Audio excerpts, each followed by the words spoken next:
V1 News, only facts. अस्सलाम वालेकुम नाज़रीन, मैं हूं नवीद और आप देख रहे हैं V1 न्यूज़ चैनल। हमारे चैनल को सब्सक्राइब करें, बेल आइकन को प्रेस करें ताकि हमारी नोटिफिकेशन सबसे पहले आप तक पहुंच सके। हमारा YouTube channel V1 news only fact.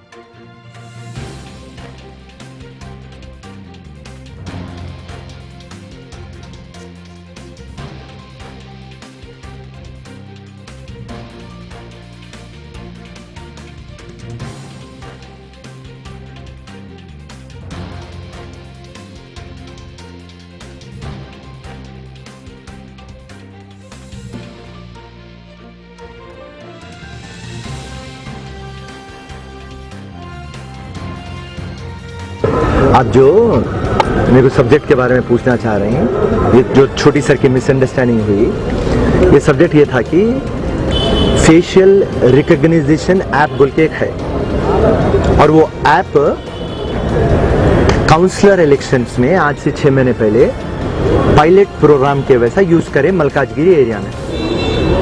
अब मैं पार्टी को ये बात बोल रहा था कि ग्रेटर हैदराबाद में नामपल्ली से लेके चंद्रायन गुट्टे तक ये जो 7-8 कॉन्स्टिट्यूंसियां हैं जहाँ पे एमआईएम का दबदबा है, ये लोग कभी भी बोकस वोटिंग से जीतते, कभी भी ऑथेंटिक वोटों से नहीं जीतते, डुप्लीकेट वोट्स, डबल वोट्स इससे जीतते। तो ये जो फेस रिकॉग्निशन ऐप है और ये जो है कभी भी बुरखा में औरतों को हायर करते, तो हमारा ये बोलना मतलब है कि बुरखे में हमारी माँ है, हमारी बहन है, हमारी बेटी है, बुरखे से हमारा कोई प्रॉब्लम नहीं है, मगर ये जो बोकस वोट डाल रहे हैं इससे प्रॉब्लम है। तो बुरखा पहनना या नहीं पहनना वो पर्सनल मामला है, मगर अगर से आप फेस रिकॉग्निशन ऐप रखेंगे उससे आप जाने जाएंगे कि आप कौन है। और इमीडिएटली ये जैसा पायलट प्रोग्राम हुआ, असदुद्दीन आके मीडिया के सामने बोलते कि फेस रिकॉग्निशन ऐप नहीं होना, प्राइवेसी को इनक्रोच कर रहा और हमार को प्रॉब्लम रहता।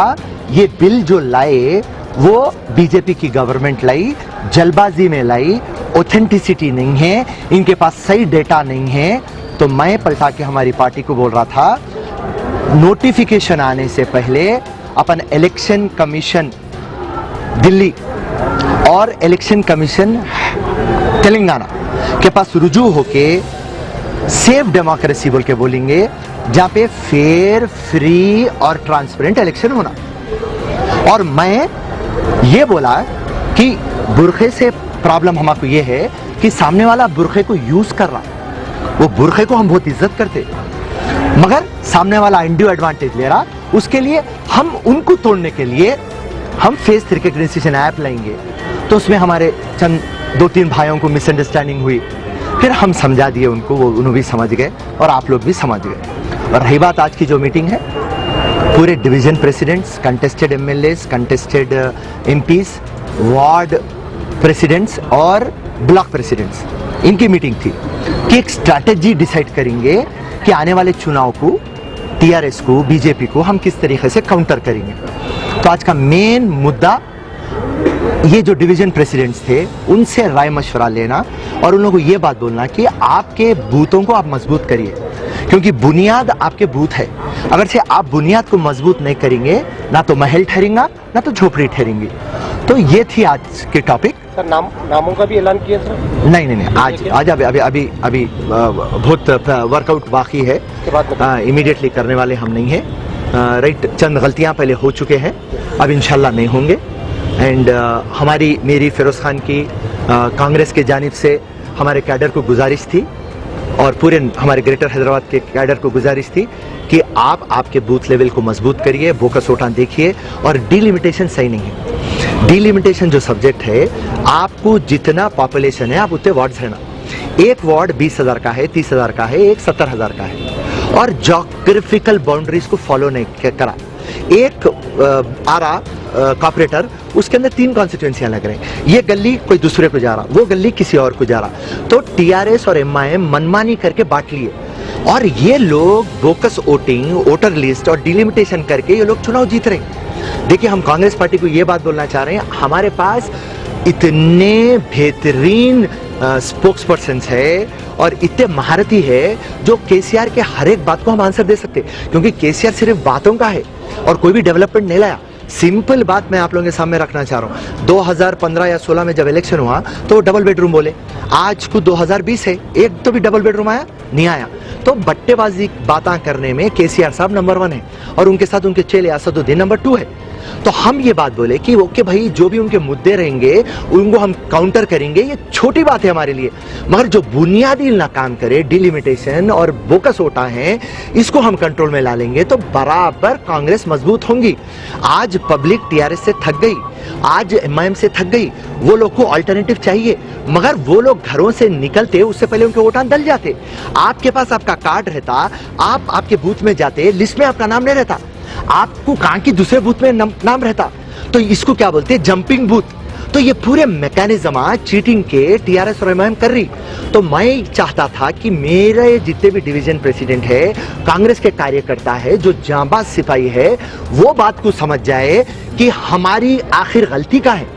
देखिए, हम चुनाव हारे बाद हमारे प्रेसिडेंट साहब सही नहीं है, हमारे सीनियर लीडर सही नहीं है बोल के हम तोहमत देते, वो लोग क्या करेंगे जब बुनियाद पे हम बात सही नहीं कर रहे हैं। मैं आज क्लियर कट एक बात बोला, हमारे उत्तम कुमार रेड्डी साहब 5 साल से पीसीसी प्रेसिडेंट है, आज मैं जाति घर में रहता हूँ मगर वो किराए के घर में रहते, 5 टाइम एमएलए है, आज के प्रेजेंट एमपी है, पीसीसी प्रेसिडेंट है, उसके बाद भी उन्होंने किराए के घर में रहते। उनको एक किराए का घर बंजारा हिल्स में है, और जब मैं उनके कोदाड़ उनकी बीवी के इलेक्शन में गया तो वहां जाके देखा तो वहां पे भी उन्होंने किराए के घर में है। इतनी ईमानदारी से कैप्टन साहब हमारे काम करते, हमारे लोग बाहर निकल के बोलते नहीं भाई हमारी हाईकमांड सही नहीं है, हमारे प्रेसिडेंट साहब सही नहीं है। तो मैं हमारे जांबाज सिपाहियों से ये गुजारिश करा कि आज कांग्रेस को आपकी जरूरत है, आज कांग्रेस के विकास के लिए, कांग्रेस के बुलंदी के लिए, कांग्रेस को मजबूत करने के लिए आप लोग मिलके आइए और हम मिलके एक फाउंडेशन बनाएंगे, कुर्बानी देंगे, और कल हम रहो या ना रहो आने वाली नस्लों को एक मजबूत कांग्रेस देंगे। क्योंकि यहाँ से बूथ लेवल से ये खोखला कर दिए,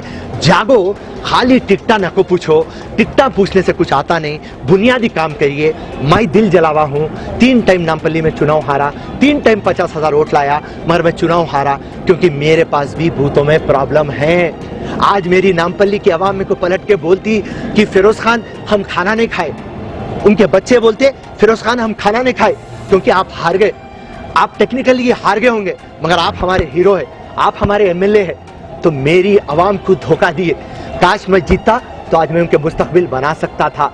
ये लोग चीटिंग करके, चोर वोटां ले लेके, बेमानी के वोटां ले लेके ये लोग आज पावर में है।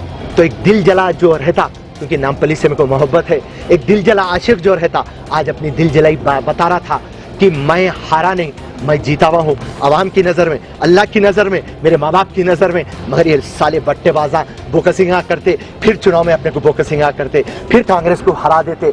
तेलंगाना 200 कांग्रेस है, आज हम बाहर वाले हो गए और ये घर वाले हो गए, हम ये गलतियां कर रहे हैं। एक तेलंगाना आज मजबूती से काम करके बोकस वोटों को पकड़ेगा और उसके बाद में डिलिमिटेशन प्रॉपर करेगा तो हम सारे तेलंगाना को एक मिसाल बन जाएंगे, और ये कॉर्पोरेटर हम जीतेंगे तो सारे तेलंगाना में एक आवाज गूंज उठेंगी कि आने वाले एमएलए इलेक्शंस के अंदर तेलंगाना में कांग्रेस का परचम लहराने वाला है। ये मैसेज देने के लिए मैं मेरे जांबाज सिपाहियों से ये गुजारिश करा, कांग्रेस की आन बान शान के लिए आज मैं तुम्हारी कुर्बानी चाहता हूँ। एक ही आवाज में बोलो कांग्रेस पार्टी जिंदाबाद, एक ही आवाज में बोले राहुल गांधी जिंदाबाद, एक ही आवाज में बोले सोनिया गांधी जिंदाबाद, एक ही आवाज में बोले उत्तम कुमार रेड्डी, एक ही आवाज में बोले। और आज भी हम एक ही आवाज में बोल रहे हैं, छोटे मोटे चीज़ें हमारे घर में होते, ये हमारी घर की बात है, कोई भी रहो वो मेरे बड़े भाइयाँ हैं। और फिरोज खान आपके चैनल के सामने बोल रहा, कांग्रेस को मजबूत करने के लिए सबसे छोटा कार्यकर्ता भी है तो मैं उससे माफी चाहूंगा, मैं उसको गले लगा लूंगा, क्योंकि कांग्रेस को बुलंदी पे देखना चाह रहा फिरोज खान। जय हिंद, जय कांग्रेस।